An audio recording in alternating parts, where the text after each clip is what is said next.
너는 배우고 확신한 일에 거하라. 이렇게 사도 바울이 디모데에게 권면한 내용 제목으로 오늘 말씀을 증거하도록 하겠습니다.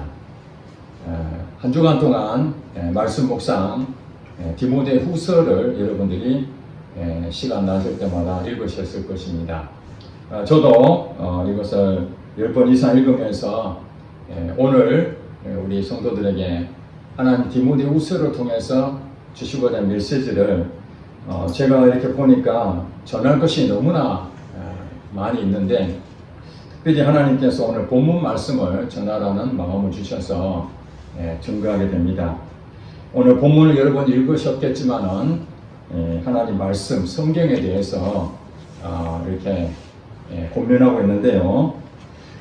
우리가 신앙생활을 오랫동안 하면서 이 말씀 성경에 대해서는 참 귀가 아플 정도로 너무 많은 강조를 했고 또 익히 너무 잘 알고 있기 때문에 어떻게 말하면은 여러분들이 조금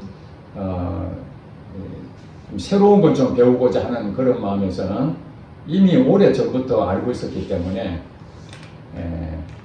좀 마음적으로 받아들이기가 좀 쉽지 않을 수도 있습니다.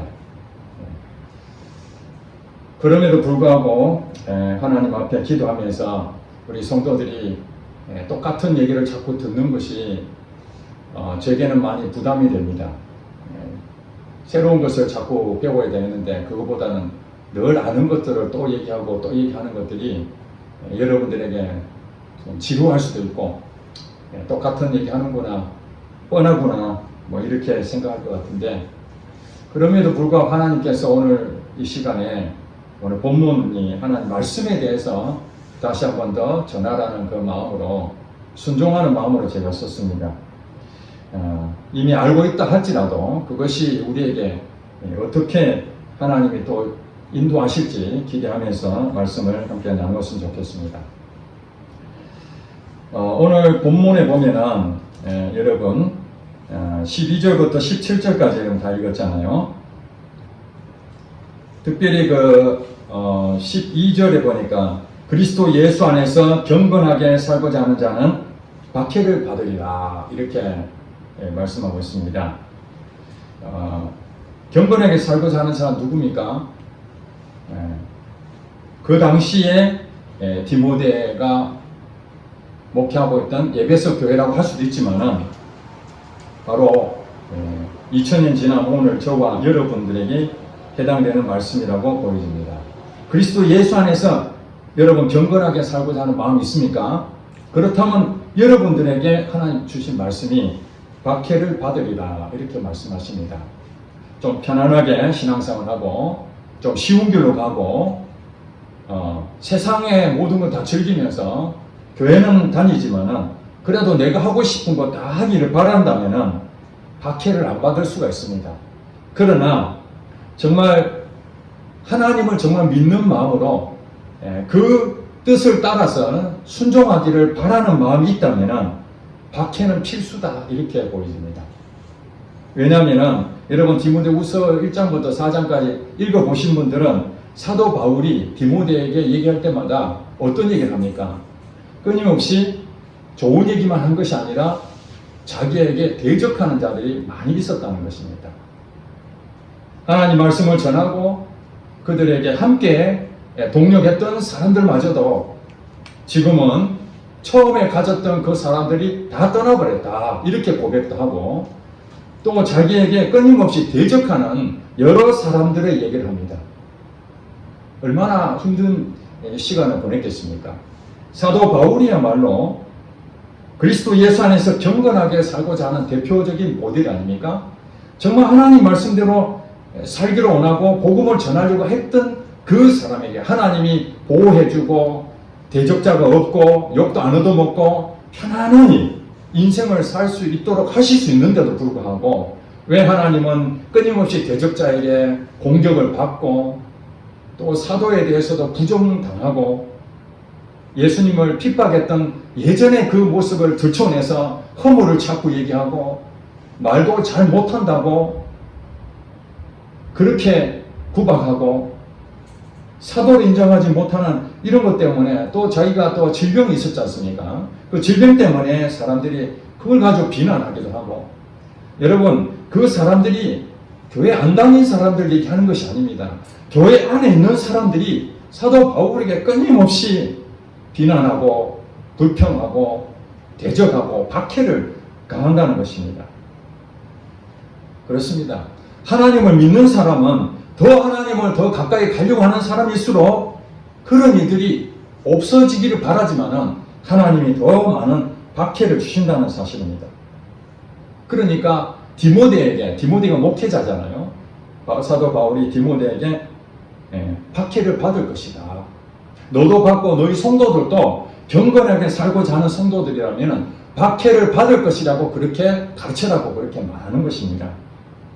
저도 여러분들에게 말씀합니다. 저도 박해를 감수해야 되고, 여러분들도 정말 한 예수 믿는 것 때문에 주변 사람들, 교회 사람들 포함해서 외부 사람들까지 여러분들한테 미련한 사람이다, 어리석은 사람이다, 왜 세상의 즐거운 걸 다 포기하고 그 멀리서 교회로 가고 그 물질 아까운 줄 모르고 남 베풀고 헌금하고 그런 짓을 왜 하느냐, 도대체 그 인생을 왜 이렇게 재미없게 사냐, 그런 것들이 여러분들은 참이 상처받을 일이고 관계가 다 끊어지잖아요.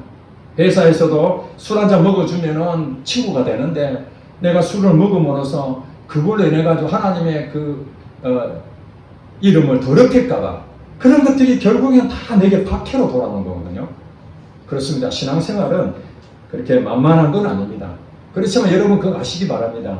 이 땅에서 박해를 받고 어려움을 당하지만은 그렇다고 해서 완전히 망가지는 것이 아니라 하나님은 여러분들을 함께 하시고 동행하시고 지키시고, 때로는 그 세상 사람들이 정말 고민하고 문제가 있고 더 이상 갈 길이 없어서 자기 마음대로 사는 그 인생 가운데서도 우리를 바른 길로, 좋은 길로, 선한 길로, 천국의 길로 우리를 끊임없이 인도해 가신다는 사실입니다. 박해는 있지만은 하나님 다 그거 알고 계세요. 자기 자신을 위해서 박해받는 것이 아니라 의를 위해서, 하나님을 위해서 박해를 받는 자는 기뻐하고 즐거워하라, 이렇게 예수님 활곡에 적어놨잖아요. 박해받는 것을 즐거워하라. 내가 잘못해서 박해받는 거 말고 정말 하나님을 믿는 것 때문에 박해받는 거 즐거워하라, 그렇게 말씀하십니다. 그리고 13절에 이렇게 말합니다. 악한 사람들과 속이는 자들은 더욱 악해져서 속이기도 하고 속기도 하나니.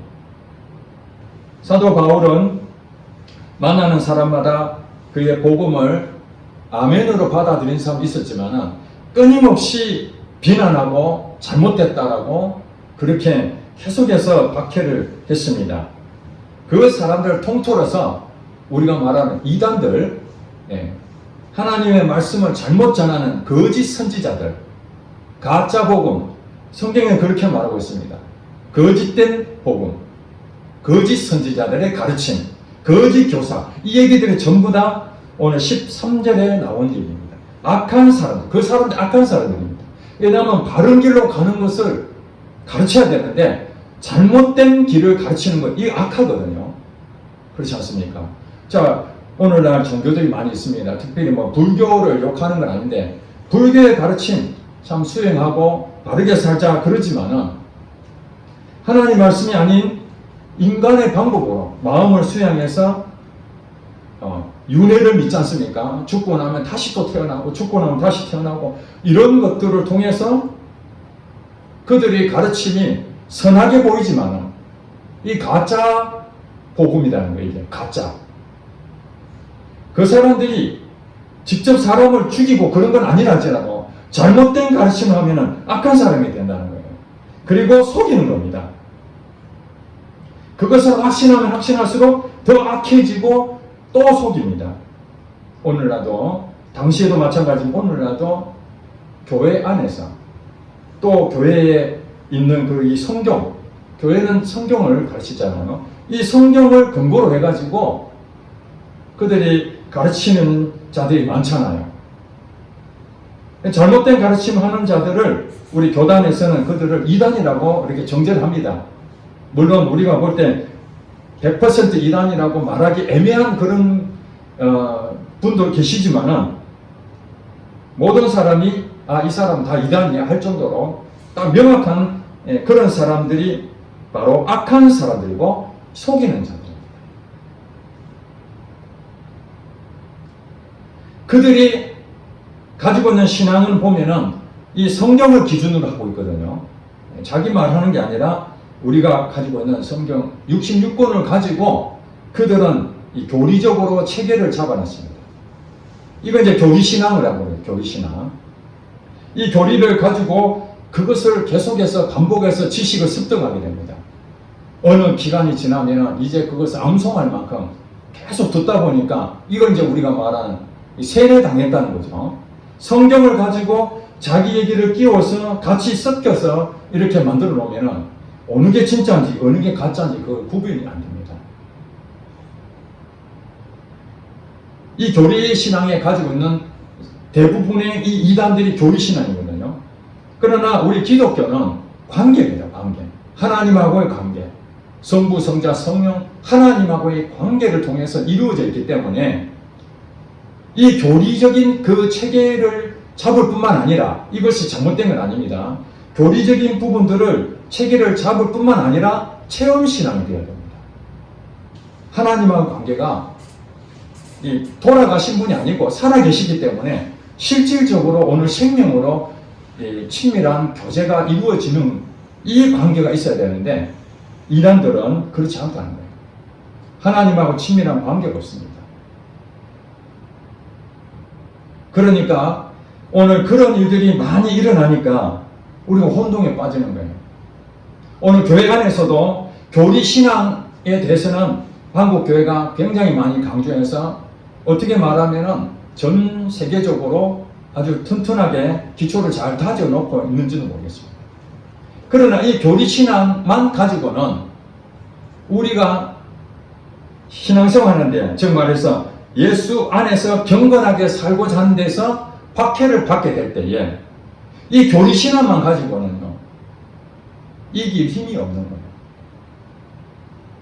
체험신앙으로 그것이 연결이 돼야 됩니다. 교리신앙과 체험신앙 두 가지가 우리에게 매우 필요합니다. 그래서 오늘 14절에 뭐라고 얘기합니까? 그러나 앞에 있는 사람들은 성경을 가지고 자기 마음대로 해석을 하는데 그 사람들 악한 사람들이에요.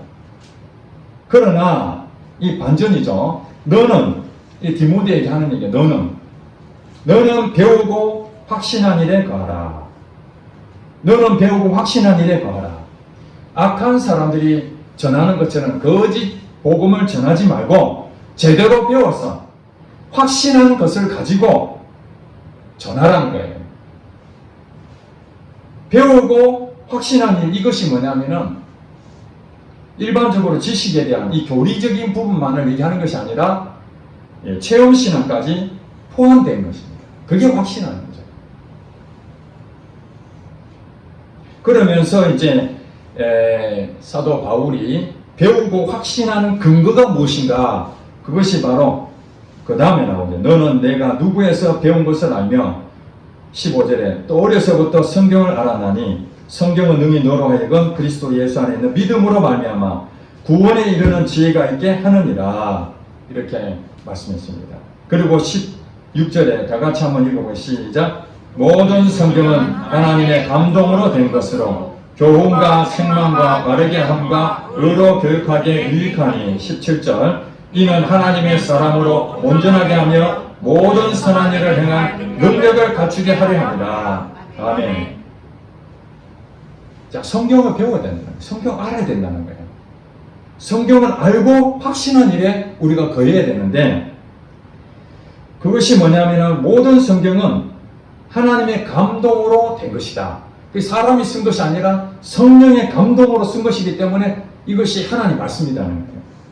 그러면서 그 하나님의 감동으로 쓰여진 이 성경은 교훈과 책망과 바르게 함과 의로 교육하기에 유익하다. 우리 삶에 엄청난 유익이 이 성경에 다 담겨 있다는 거예요. 한마디로 인생의 지침서다. 매뉴얼이다, 매뉴얼. 우리가 제품을 하나 사면은 대부분 그 매뉴얼을 하나 다 들어가 있잖아요. 사용 설명서. 이 제품을 잘 사용하기 위해서 할 수 있는 모든 기능에 대해서 세밀하게 다 적어놨잖아요. 그것만 보면은 대부분 그것을 제품을 익숙하게 유익하게 사용할 수 있습니다. 우리 인생 가운데에 한평생 살면서 많은 실수할 수 있고 낙심할 수 있고 좌절을 겪을 수 있는 이런 가운데 우리 길을 모르거든요. 길을 몰라요. 그러니까 이 사회생활을 하기 위해서 우리 학교에서 배우잖아요. 사회생활에 있어서 필요한 많은 지식들을 학교에서 배웁니다. 여러분 학교에서 배웠다 해가지고 사회생활 나가서 잘 할 수 있습니까? 아니죠. 그러니까 우리가 배운다는 그 부분에 있어서는 두 가지 부분이 있다는 거예요. 이론과 실기죠. 이론과 실기. 예를 든다면 여러분 우리가 수영을 배운다. 너 어디 가냐? 수영 배운다. 이렇게 말하잖아요. 그럼 수영을 배우는데 바로 물속에 들어가서 헤엄치는 사람 없습니다. 수영을 이미 잘하는 사람 빼놓고는 아무것도 해본 적이, 물에 들어가 본 적이 없는 그런 사람은 수영에 대해서 두려움이 있잖아요. 물에 들어가는 게. 어떻게 하는지도 모르잖아요. 수영 방법이 모르잖아요. 그러면 제일 먼저 무엇을 배웁니까? 이론을 배우게 되죠. 수영에 대해서 구체적인 여러 가지 방법을 배우게 됩니다. 그것을 배웠다 해서 수영을 잘하는 것이 아니잖아요. 그 이론적인 체계, 교리 체계죠. 신앙만. 교리에 대해서 여러분들이 분명하게 알아야 되죠. 예수님이 십자가를 왜 달리셨는지, 예수님은 어떻게 해서 부활하셨는지, 하나님은 누구신지, 이런 것들을 우리가 분명하게 알아야 됩니다. 그러고 난 다음에 어떤 일이 생깁니까? 직접 이제는 배웠던 것을 실습을 해야 되는, 현장에서 실기를 해보는 것처럼 물에 들어가는 거죠. 물에 들어가서 자유형과 배형과 평형과 접형과 여러 가지 수영 방법들을 하나씩 하나씩 하는데 처음부터 잘하는 사람이 있습니까? 물에 뜨는 것부터 배워야 돼요. 물에 두려운 것부터 그걸 해소하고, 그러면서 물과 친숙해지면서 수영에 대한 헤엄하는 것을 하나씩 하나씩 배워나가는 거죠. 그러면서 어느 시간이 지나면 어떻습니까? 수영은 능숙하게 잘하게 되는 것입니다. 자, 여기서 14절에 말해 배우고 확신한 일에 거한다는 것은 마치 수영을 이론으로 다 터득하고 그것을 실제로 물속에 들어가 가지고 헤엄을 다 쳐서 그 수영이 말하는 그 지식적인 부분들을 그대로 내 몸에 체험해 가지고 어떤 상황이든지 물에 들어가면은 그 동작이 자연스럽게 나오는 것, 이것이 너는 배우고 확신한 일에 거한 상태입니다. 이럴 때에 악한 사람들과 속이는 자들이 와서 여러분들한테 미혹하더라도 여러분들은 이미 그것을 다 지식으로 배웠고 또 실질적으로 현장에서 그것을 다 해본 경험이 있기 때문에 여러분들이 분별할 수가 있습니다. 미혹이 되지 않습니다. 오늘날 많은 교회에 있는 분들이 이런 체계적인 교리와 또 체험에 대한 부분들을 제대로 이것을 하지 못했기 때문에 각종 이단들이 와가지고 성경이라는 것을 근거로 해서 배워라 해서 그거 배우려고 일단 교리를 배워야 되니까 그 교리를 배웠는데 그 다음에 체험신앙과 체험신앙 없고 교리만 가지고 계속해서 그들은 마치 나는 수영을 잘해, 너 한번 물속에 들어가서 한번 헤엄쳐봐, 그거는 못해. 근데 수영에 대해서는 빠삭하게 아는 거예요. 저는 골프를 쳐본 적이 없습니다. 그러나 골프에 하는 그 경기라든지 텔레비 중계는 제가 100% 이해합니다. 왜냐하면 제가 지식으로 알고 있기 때문에. 그러면 지식으로 알고 있는 제가 골프 잘합니까? 골프를 배웠다고 할 수 있습니까? 세상 사람은 웃습니다. 마치 우리 교회 다니는 우리 신앙생활 하는 우리들이 지금 그렇다는 거예요. 하나님 말씀이 얼마나 많이 들었습니까? 오늘 디모데에게도 그러잖아요. 네가 누구에서 배운 것을 하며 어려서부터 성경을 알았다. 우리 1장에 보면은요, 디모데에게 대해서 5절, 1장 5절에 보면은 이렇게 말합니다. 이는 내 속에 거짓이 없는 믿음이 있음을 생각함. 이 믿음은 먼저 너의 외조모 로이스와 너의 어머니 유니게 속에 있더니 내 속에도 있는 줄 확신하더라. 모태신앙인 거예요. 예. 할머니도 또 어머니도 자기도 그 후에는 모르겠습니다. 한 3대째 모태신앙인데 어렸을 때부터 배운 게 무엇이겠습니까? 하나님 말씀을 배우는 거죠. 하나님 말씀을 묵상하고 익히 배웠습니다. 그럼에도 불구하고 사도 바울이 디모데에게 또다시 얘기합니다. 너는 배우고 확신한 일에 가라. 너가 어렸을 때부터 성경 안 건 내가 안다. 그렇지만은 이제 지식과 이런 교리적인 체계뿐만 아니라 이제 거기에 대해서 체험적인 하나님의 이 말씀이 실제가 되는 삶을 살아야 되는 거예요. 그래야 그리스도 예수 안에서 경건하게 살고자 하는 자가 박해를 받을 때에 넉넉하게 이겨내는 거죠. 사도 바울이 그렇다는 거예요. 박해를 받았는데 믿음 버리고 도망갔습니까? 아니잖아요. 사도 바울은 성도들 가운데에 함께 교회를 세우고 얼마나 힘든 가운데서 복음을 전하고 그 힘든 가운데서 그렇게 했는데 너무 힘드니까 하나님 말씀을 체험하지 못하니까 성경에 보면 거기에 나오죠. 이 세상을 사랑하여 대만은 갈라디아로 갔고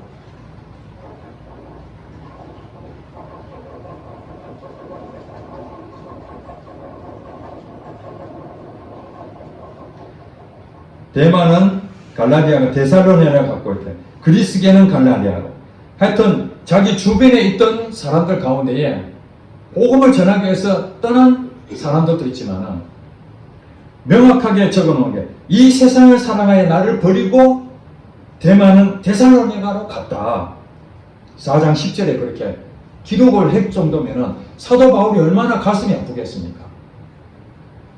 박해를 받을 때에 힘드니까 다 도망가 버린 거예요. 배신해 버린 거예요. 그 배신을 안 할 수 있는 방법이 무엇입니까? 하나님 말씀에 성경을 여러분들이 많이 묵상하고 그 말씀이 내게 유익하게 된 것으로 17절 말씀으로 결과가 나와야 된다는 거예요. 17절 다 같이 한번 읽어보세요. 시작. 이는 하나님의 사람으로 온전하게 하며 모든 선한 일을 행할 능력을 갖추게 하려 합니다. 그렇습니다. 하나님의 사람으로 온전하게 하는 것이 하나님 말씀이라는 거예요. 모든 선한 일을 행할 능력을 갖추게 하는 것이 하나님의 말씀이라는 거예요. 말씀이 이만큼 중요한 겁니다. 강단에서 끊임없이 여러분에게 말씀에 대해서 계속해서 강조하는 이유는 이 설교도 말씀이잖아요. 왜 하나님께서 이 말씀을 계속 강조할까요? 이 말씀이 하나님의 사람으로 온전하게 세우고 능력을 갖추는 거예요. 영적 능력을 갖추는 거예요. 예전부터 제가 여러분의 끊임없이 반복해서 말씀을 드리고 있습니다. 우리에게는 매일매일 하나님이 주신 시간이 있습니다. 24시간이죠. 제가 얼마 전에 갑자기 생각났어요. 지구가 한 바퀴 도는 데 걸리는 시간이 어떻게 됩니까? 24시간이잖아요. 하나님께서 지구를 그냥 가만 놔뒀으면 돌지 않고 가만 놔두면 되는데 왜 한 바퀴 돌려서 24시간을 만들었을까?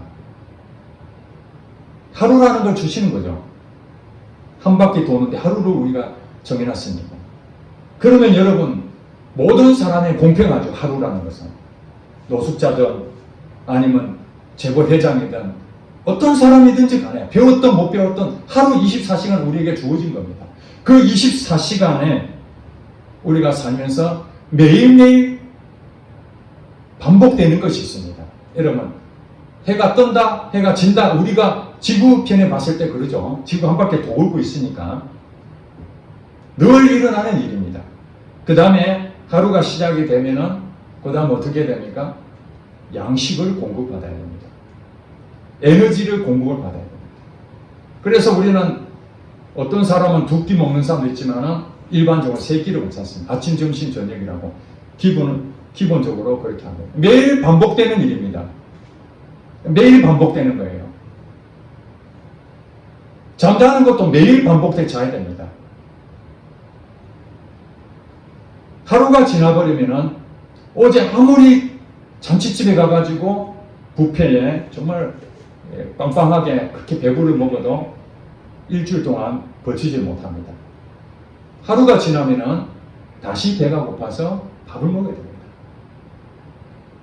여러분, 육적인 양식에 대해서 이해가 되시죠? 에너지를 공급을 받게끔 하나님 만드셨다는 거예요. 예. 그래서 24시간이 딱 지나면은 어제 먹은 거, 어제 잠잤던 거, 어제 내가 무슨 일 했던 거 전부 다 제로가 되어버립니다. 12시가 딱 넘어가는 순간. 시간이 딱 바뀌는 순간 어제 일은 다 끝나버리고 오늘 새로 시작돼요. 세팅이 새로 시작됩니다. 그렇죠? 세팅이. 영적인 세계도 똑같습니다.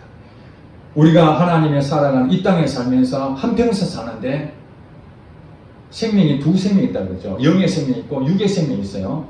육의 생명은 에너지가 양식입니다. 육적인 음식들이죠. 영의 에너지도 있습니다. 영의 생명이니까 살려면은 영의 양식을 가져야 되는데 그것이 우리가 하나님 말씀이라고 성경은 말하고 있습니다. 하나님 말씀이다. 그래서 우리에게는 에너지가 두 개를 공급받아야 되는데 신명기 8장 3절에 보면은 사람이 떡으로만 살 것이 아니요 하나님 입으로 나오는 모든 말씀으로 사느니라. 이 떡으로만 살 것이 아니요 라는 것은 떡 필요하다는 거죠. 말씀 필요하다는 거예요. 어떤 사람들이 얘기합니까? 이스라엘 공동체에 하는 얘기입니다. 오늘 예수를 믿는 사람들, 그리스도 예수 안에서 경건하게 살고자 하는 사람들은 반드시 두 가지를 매일매일 우리가 섭취를 해야 됩니다. 육의 양식을 섭취하는 것처럼 영의 양식을 매일매일 섭취를 해야 되는 것입니다. 그렇게 해야 박해를 받더라도 그걸 이길 수 있는 힘을 얻게 되죠. 물론 육적인 양식을 먹어야 되는데 너무 바빠서 때로는 어떤 힘든 일 때문에 걸을 수도 있습니다. 그리고 여러분 금식을 해보신 분들 아시겠지만은 첫날 금식을 딱 했을 때 처음엔 모르겠는데 한 끼 두 끼 하면 그 다음에 배가 계속 고프잖아요. 한 2, 3일 정도는 견딜 수 없이 힘듭니다. 근데 시간이 지나면 어떻습니까? 한 10일, 20일 이렇게 지나가게 되면은 배고픈지 안 고픈지 그걸 모릅니다. 처음에는 배고프다고 계속 밥을 달라고 내가 내 뇌에서 계속 그렇게 말하는데 시간이 지나면은 이제 배고픈지 안 고픈지 모릅니다. 그러다가 어떻게 됩니까? 쓰러지죠. 실신 상태고 병원에 가면은 영양실조라는 판정을 받습니다. 거기서 더 이상 안 먹으면은 죽습니다. 그렇습니다. 육적인 부분도 한 끼 안 먹는다가 죽는 건 아닙니다. 예. 그러나 육적인 부분에서 한 끼 안 먹고 두 끼 안 먹을 때 배고프다고 사인을 보냅니다. 사인을. 여러분이 그 사인을 반응해서 계속 먹어주는 거죠. 그래서 생명이 유지가 되는 거예요. 영적인 것도 마찬가지입니다. 여러분들이 영적인 양식 말씀이다 그랬는데 사실은 말씀과 기도는 이 기둥입니다. 기둥. 이거 따로 뗄 수가 없어요. 말씀과 기도는 같이 갑니다. 그래서 기도하신 분들은 다 말씀을 보고요. 말씀을 보신 분들은 기도를 하게 돼 있어요.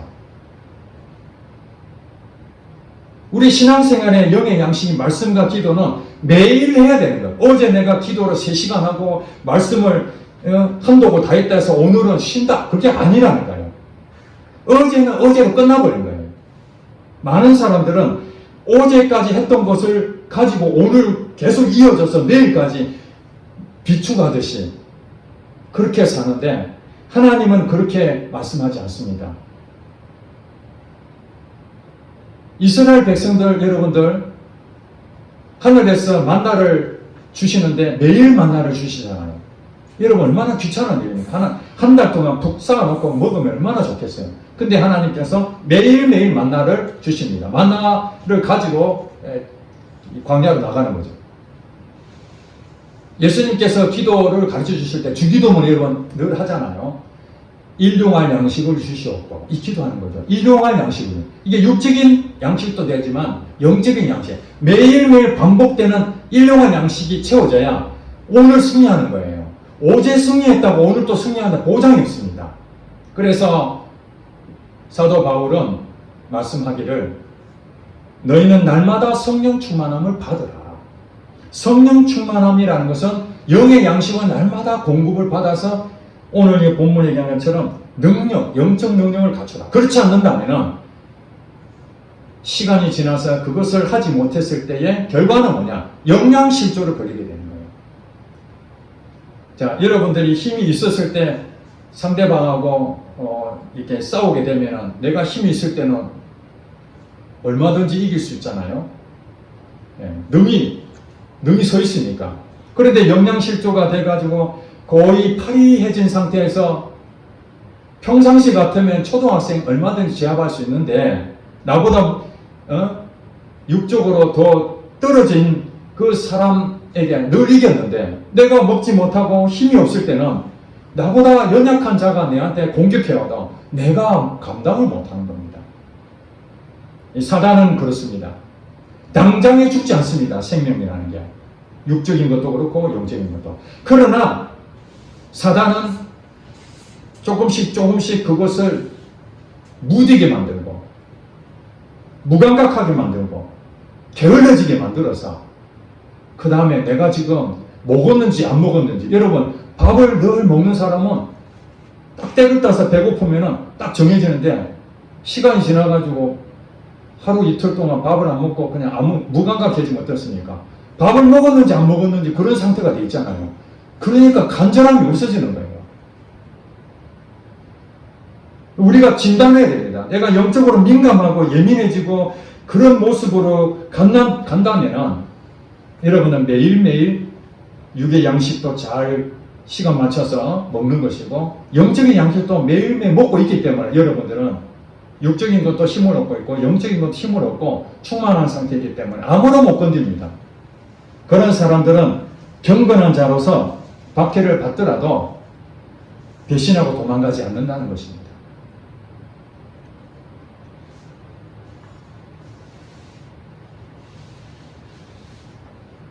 여러분, 의사가 되려면은 최종적으로 의사 고시를 쳐야 됩니다. 그렇죠? 의사 고시. 간호사도 보면 간호사 고시를 치더라고요. 다 고시를 쳐야 되는데 그 고시에 통과가 되면은 의사 자격증이 나옵니다. 자격증.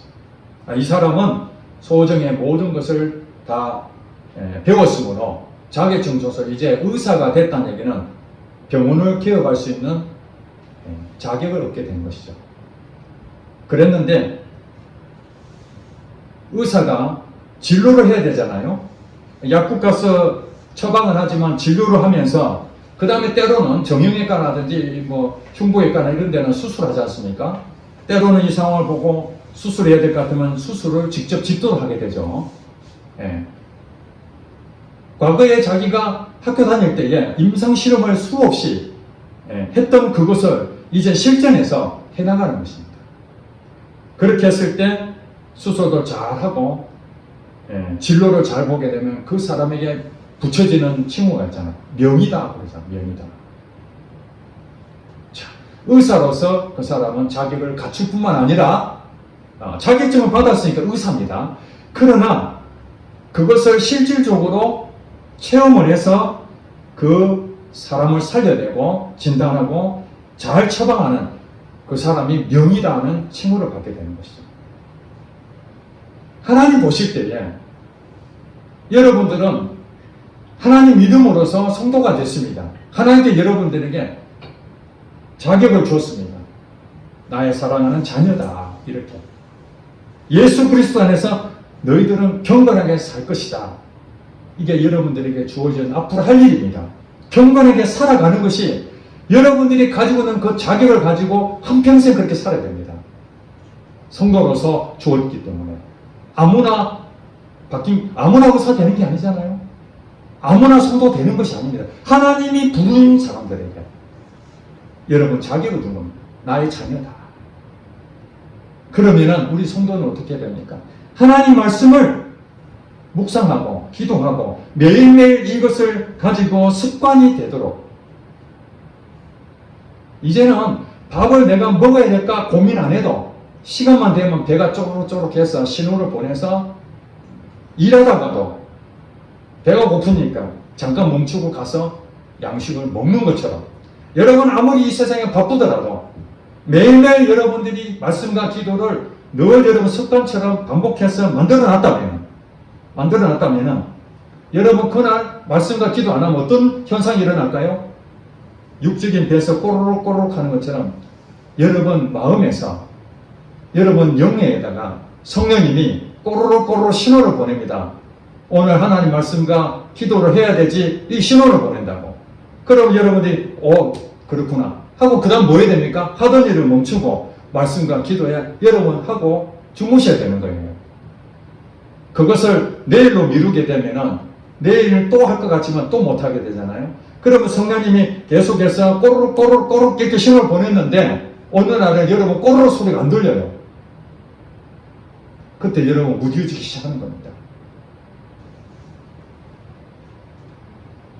어제까지 잘했다고 여러분들이 오늘 그것이 계속 된다라는 그것이 아니라는 것을 여러분 다시 한번 생각해야 됩니다.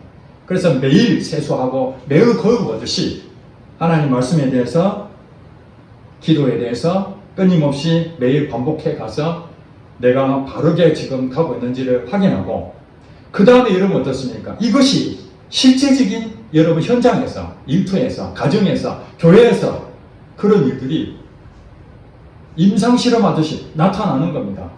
오늘 여러분들 디모데후서 다 읽으셨는지 읽어보셨겠지만은 거기에 보면은 다투지 마라 이런 내용이 나오죠. 다투지 마라. 성경에서 다투지 마라 여러분 묵상했어요.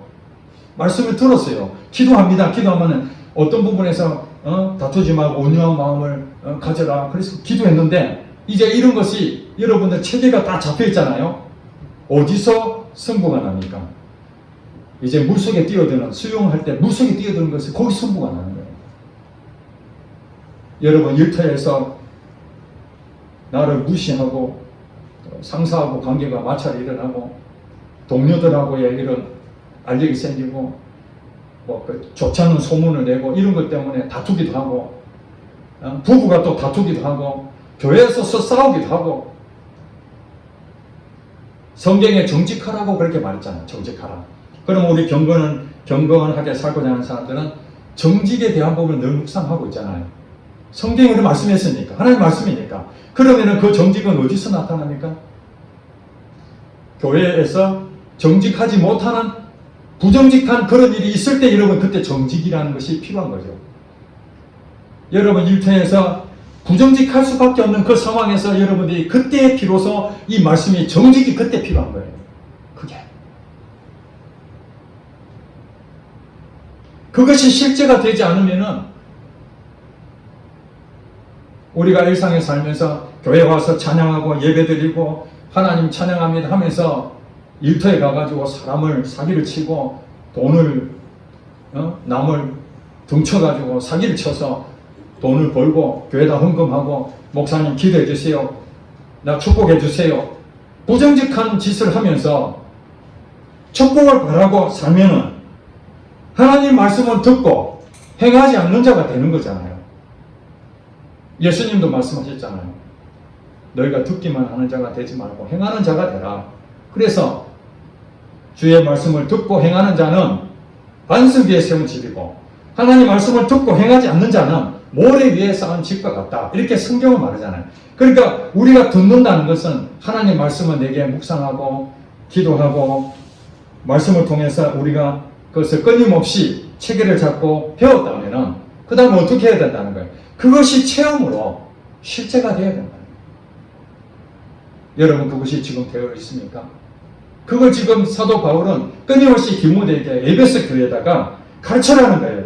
너는 배우고 확신한 일에 거하라. 그렇지 않는다면 이 세상에 악한 자들이 와서 우리를 끊임없이 악한 영들이 하나님에서 점점 떠나게 만들고 무기력하게 만들고 신앙에 나태하게 만들고 배고픔도 모르고 그러나 시간이 지나면 영적으로 완전히 다운되어 있고 육적으로도 시간 지나면 영양실조로 걸린 것처럼 이러한 일들은 어제 일은 어제래요. 다시 말씀드리면 못한 것은 지나간 일이고 오늘 하루 다시 시작하는 거예요. 하나님이 다시 기회를 오늘 하루만 영의 양식, 육의 양식 오늘 하루 영의 양식, 육의 양식 매일 거울 보듯이 반복해서 여러분들이 끊임없이 해놓으면 이제 여러분들 시간 되면은 저절로 배가 꼬르륵 하는 것처럼 영적인 부분도 꼬르륵 여러분 소리 듣고 있다면 그때마다 그대로 반복하면 여러분들은 절대로 박해를 받아도 예수님을 배신하지 아니하고 사도 바울이 여기에 다 얘기한 것처럼 내가 선한 싸움 다 싸우고 믿음을 끝까지 지켰나니 이게 믿음을 지킨 자입니다. 이것이 바로 의의 멸류관을 받는 자입니다. 저와 여러분들은 거짓된 가르침 거기에 속지 말고 지식에 대한 갈구 그것도 좋습니다. 새로운 지식 그것도 필요합니다. 그러나 그것보다 더 중요한 것 그 지식의 바탕 속에서 우리가 실전해서 이 말씀이 실제로 사라져서 경건의 모양은 있으나 경건의 능력을 부인하는 자들에게서 돌아서라 그러잖아요. 말로만 예수 믿는 것이 아니라 우리 삶 가운데 하나님의 살아계심을 증명한다면 그 사람이야말로 하나님께서 이 땅에서도 100배의 축복을 받고 내세 영생을 받지 못할 자가 아무도 없다. 이 약속의 말씀 여러분 것이 될 줄로 믿습니다. 아멘. 기도하겠습니다.